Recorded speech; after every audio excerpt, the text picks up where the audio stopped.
எல்லாருக்கும் தெரிஞ்ச வசனம் தான். நீங்கள் எதிர்பார்த்திருக்கும் முடிவை உங்களுக்கு கொடுக்கும்படிக்கு நான் உங்கள் பேரில் நினைத்திருக்கிற நினைவுகளை அறிவேன் என்று கர்த்தர் சொல்லுகிறார். அவைகள் தீமைக்கல்ல, சமாதானத்துக்கு ஏதுவான. சொல்லப்படுற விதமே பாருங்க, சமாதானத்துடைய அர்த்தத்தை எடுத்து காமிக்குது இல்லையா? அவைகள் தீமைக்கு அல்ல, எல்லாம் சொல்லுங்க, தீமைக்கல்ல, சமாதானத்துக்கு ஏதுவான நினைவுகள். ரெண்டுமே கான்ட்ராஸ்ட் பண்ணப்படுது. தீமை இல்லாத நிலை தான் சமாதானம், தீமை இல்லாத நிலை தான் சமாதானம், எந்த தீமையும் இல்லாத நிலை தான் சமாதானம். ஸோ முதல்ல அதை அப்படி சொல்லலாம், it is the absence of all evil, எந்த தீமையும் இல்லாத நிலை. ரெண்டாவது, வெறும் எந்த தீமை இல்லாத நிலை மட்டும் இல்லை, எல்லா நன்மையும் இருக்கிற ஒரு நிலை, எல்லா நன்மையும் இருக்கிற நிலை.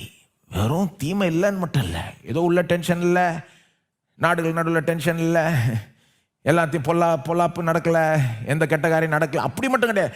எல்லா நன்மையும் இருக்கிற நிலைக்கு பேருக்கு தான் சமாதானம். எல்லா நன்மையும், எல்லாம் சொல்லுங்க, எல்லா நன்மை. வெறும் சில நன்மைகள் மட்டும் கிடையாது. இன்னைக்கு நம்ம எப்படி நினைக்கிறோம், உள்ள ஒரு சமாதானம், அப்படிதான் நினைக்கிறோம். இல்லைன்னா இன்டர்நேஷ்னலாக ஒரு சமாதானம், வெறும் அப்படி கிடையாது. எல்லா நன்மையும் இருக்கிற நிலைக்கு பேர் தான் சமாதானம். எல்லா ஆசீர்வாதமும் இருக்கிற நிலைக்கு பேர் தான் சமாதானம். வாழ்க்கையின் ஒவ்வொரு ஏரியாலையும் சக்சஸாக இருப்பது, அந்த